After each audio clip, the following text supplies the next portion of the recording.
na umuhimu wa kutolewa kwa chanjo hiyo.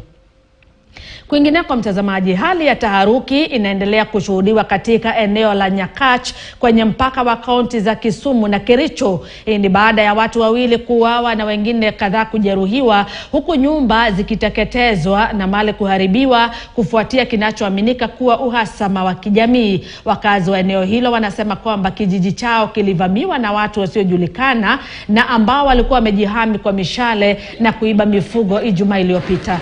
Gavana wa Kisumu Nyong'o amekashifu vikali uvamizi huo. Winfrey Owino na taarifa hiyo.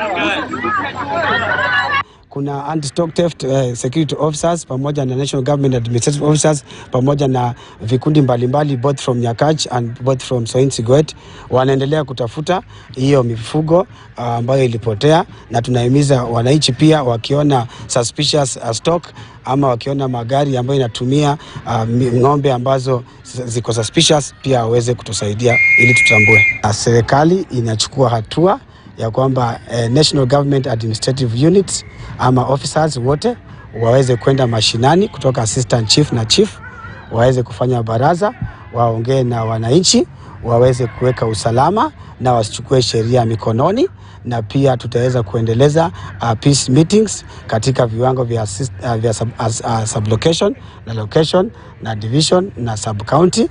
Na jambo lingine pia walinda usalama pia wanatusaidia kuweza kushika doria hapa na pale, na ya kwamba wananchi ambao watapatikana katika kuvunja sheria basi sheria itachukuliwa kulingana na hiyo hatua. Shughuli za afya zinaendelea kutatizwa